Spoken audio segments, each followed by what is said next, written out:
Will you be remembered after you're dead? The Z-List Dead List podcast about obscure people from history with me, Izzy Lawrence. Hello, welcome to the Z-List Dead List. I am Izzy Lawrence, and well, I hope you're feeling hungry because this episode is all about cannibals. I know, not just cannibals, no, Australian cannibals, Australian convict cannibals. You're going to hear Alice Fraser. I'm just putting her entire talk that she did at the British Museum up for you to listen to because it is absolutely fantastic and you will learn lots about eating people. But if you like Alice Fraser, please do go and see her at the Edinburgh Fringe. There are quite a lot of Z-List Dead List acts up at the Edinburgh Fringe this year. You may recall in the previous episode with Jo Caulfield, I mentioned she was going up, and yes, you can see Jo Caulfield at the stand at 7:40. In the evening. You can also go and see Mitch Benn. You may remember him. Oh, Wilhelm Reich, what are you like? And he'll be on at the stand, Newtown Theatre at 3:25. You can see Zoe Lyons. You must remember Zoe Lyons. She did the episode all about surviving underwater in a barrel. Yeah. It was about a man who submerged himself. We'll go and see her stand-up show at the Gilded Balloon TV at 5:45. You can see Bethany Black, who did all about the monkey glands, if you remember that one. She is on at 3:50 at the Stand Comedy Club. Lucy Porter is at the Pleasance Courtyard at 5:30. Paul Duncan McGarrity, you must remember Paul. He did all the episode about Victorian poo and also the live episode. And he's going to do a show about attacking castles, and that is at Espionage at 12:30 p.m. Like I said, Alice Fraser is at the Underbelly at Bistro Square, and she's on at 7:50. Alex Farrow, he did the origins of Jägermeister and the man who invented Grey Goose vodka. Well, you can see him at Moriarty's at noon. You can see Ahir Shah, who talks about the richest man in the world, and he'll be on at Cabaret Voltaire at 2:15. Susan Morrison, do you remember? Titanic Lady. You can go see her at the stand with Jojo Sutherland at 5:05. You can see John Robertson's English Country Garden. Do you remember that one about spanking? You must remember that one. It was filthy. He's on Just the Tonic at the Tron at 10:20 in the evening. Eleanor Morton, she's only doing a few shows this year, but she is up at the stand 3 at noon. Naomi Paxton, Edith Garrard, the Jiu-Jitsu suffragette. She's actually doing Ada Camp's show, I believe. She won the Best New Act and the Best Old Act this year, which is paradoxical. But she's on Stands Newtown Theatre at 2:50. Yanni, who talked to you all about democracy, he is on at 20:10 at the Pleasance Dome, so go to the Pleasance Dome for him. Go and see Andrew Hunter Murray at the Underbelly in Bistro Square. He's doing Ostentatious, no Tuesday Lobsang Ramper there, but really good if you like your Jane Austen. Elf Lyons, who taught you all about Theresa Berkeley, and also Robert Coates from a very early episode. You can find her at the Pleasance Dome at 6:50, and of course, last but certainly not least, from episode 1, Matt Price.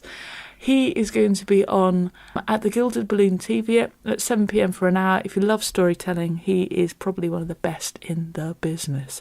So do check out. I went to comedy.co.uk for all the Fringe listings, but they are everywhere. You can pick up a comedy guide, buy your tickets in advance. If it's a free show, turn up early and bring lots and lots of change to fold up and put in their buckets to show you how much they appreciate them. Also let them know that you enjoyed them on the podcast. That would be brilliant. Anyway, enough of the Edinburgh Fringe. Not all of you are going. Some of you are here to learn, and you're here to learn about how to eat people. Thank you. Hello. How are you all feeling in yourselves morally? I'm Alice Fraser. I'm not used to doing history. I'm more used to doing comedy. I am an Australian. I have come over here as an Australian. It's very nice. In Australia, my accent sounds posh. So when I come over here, it's really nice to be immediately bottom of the barrel. As a convict, as a comedian, everything is punching up. It makes it good. But I want to tell you a little bit about a historical figure in Australia. And his name was Alexander Pearce. Has anyone heard of Alexander Pearce? Good. So he was an Irishman. He was born in 1790 in County Monaghan in Ireland. He was a Roman Catholic farm labourer, and in 1819 he was sentenced to penal transportation to Van Diemen's Land, which is now known as Tasmania. If you haven't heard of it, it's the little sort of pubic bush down the bottom of Australia, off the bottom corner. If you are a millennial, a pubic bush is the... might not have seen it, sort of a triangle shape.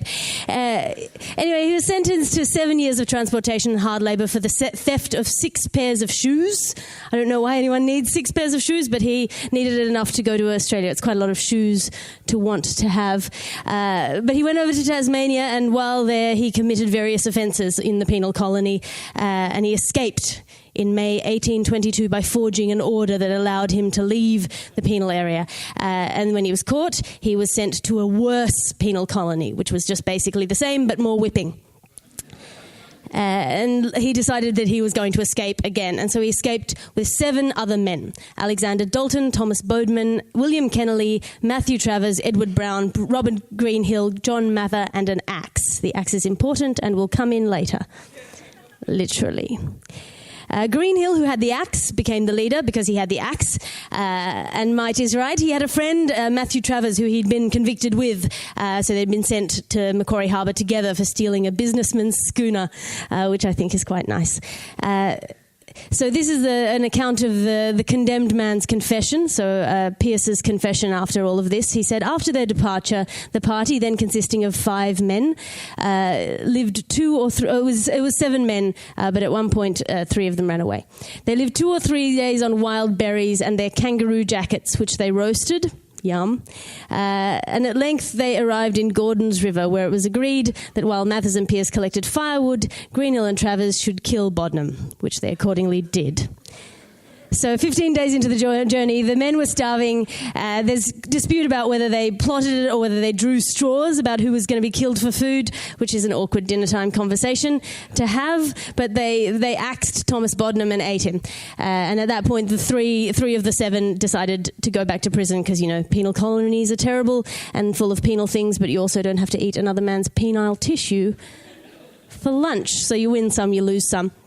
They ran off, which leaves our merry band with Alexander Pearce, 5 men, one of whom is lunch. So Alexander has 3 mates: Greenhill, Travers, John Mather, 1 meal and 1 spare pair of shoes. So Greenhill and Travers are mates, which means that Mathers and Pearce are on the chopping block next on the menu. So Pearce sides with Greenhill and Travers and gangs up on Mather. That's a classic tactic later adopted in seasons of Survivor. So they bopped 1 more, so then it's just 2 of them and Pearce, which leaves him the odd man out. But luck is on his side because Travers gets bitten on the foot by a snake, which is, I imagine, what happens when you take your shoes off near Alexander Pearce. So Greenhill was actually a genuine friend of Travers. He insisted that they carry him for 5 days, but it became apparent that he was not going to get better, so they ate him. 3 pairs of shoes, 1 with some snake bite holes in it. After that, it's a cat and mouse game with Greenhill and Pearce both starving and tired. Greenhill has the axe, but he eventually has to go to sleep, so Pearce eats him. 4 pairs of shoes. He later raided an Aboriginal campsite and he stole some food, which you might have thought was an option before that point. But you can't judge him until you've walked a mile in the shoes of 4 dead men. Then he saw some sheep and ate them before being discovered by a shepherd who was actually a mate of his. So he joined a sheep stealing ring for a while and eventually was picked up by the police and brought back. The 2 men he was picked up with were hung for bushrangers and he was taken to court. He made a confession to the Reverend Robert Knockwood that he had eaten all his friends, but Knockwood did not believe him and was convinced that the others were still living as bushrangers, so he sent him back to prison. So this is a great thing. He was telling everybody that he'd eaten 5 men, and they were all saying, no, they're all off being bushrangers. And he was insisting that he'd eaten them and that they were delicious. But within a year of being sent back to the penal colony, he escaped again, and someone went with him. So a young convict named Thomas Cox escaped with him, and he was convinced that despite Pearce insisting that he'd eaten his friends, that they were in the bush having fun, which is what Australian mums tell their kids when the dog disappears. And within 10 days, Pearce was recaptured with parts of Cox's body in his pockets, even though he still had food left. And 6 pairs of shoes. So he was taken to the Supreme Court of Van Diemen's Land. He confessed that he'd killed Cox because when they reached the King's River, Cox looked like he was afraid of swimming. And presumably also that he looked delicious. He was tried and convicted of murdering and cannibalising Thomas Cox, but not the other 4 guys. Neil Fulton, who wrote the 2008 documentary The Last Confession of Alexander Pearce, told the ABC, and I quote, "Without wanting to in any way declare cannibalism a cool thing, I can empathise with the men that were on that island. So don't accept Neil Fulton's invitation to lunch." Pearce was the first felon to be executed by the new Supreme Court of Australia, yes, and the first confessed cannibal to pass through the Tasmanian court system, as it were. Observers noted that Pearce did not look like a cannibal. He was only 5'3", but he had a strong, wiry frame. The Hobart Town Gazette wrote on the 25th of June, 1824, that he did not seem to be someone who was laden with the weight of human blood and believed to have banqueted on human flesh, but then who does? Alexander Pearce was hanged at the Hobart Town Jail at 9 a.m. on 19th of July 1824 after receiving the last rites from Father Connolly. It's reported that just before he was hanged, Pearce said, "Man's flesh is delicious. It tastes far better than fish or pork." Though bear in mind, his crimes occurred at a time in Australian history, even before Rupert Murdoch, we were pretty shit on news journalism. So that is the scary tale of Alexander Pearce. I think if there's a moral to this story, it is that if someone's told you already that they've eaten 4 of their friends and then asks you if you want to go on a happy little jaunt into the bush, you say, no thank you, and tie your shoes on real tight. I'm Alice Fraser. Enjoy the rest of your night. Go. Thank you, Alice Fraser, ladies and gentlemen. So do go and see Alice Fraser. She's on at the Edinburgh Fringe, at the Udderbelly, or Bristow Square, at 5 to 8 every single day in August, apart from the day she doesn't do, but don't buy a ticket for those days. Her show's called ETHOS, and it's all about what makes us human, but not in that sort of wishy-washy way, in a kind of like, can we make a computer human? Can we make an ant human? What is the difference between us and everything? It's interesting. If you do like that sort of question, there is an episode of the British Museum Membercast about what makes us human and monkey brains and everything else. So you should be checking out that podcast. Also, you can listen to me on the latest series of Making History. Download the Making History podcast, and if you are interested, I also do a comedy podcast called Seti Sopo, which is the word opposites backwards. You can go to setisopo.com and download all of the latest episodes with me. I'm fabulous. Just put Izzy into iTunes, you'll find me. I'm brilliant. I will be back towards the end of this month. Do as well check out my social media. You can find me at ISZI_LAWRENCE.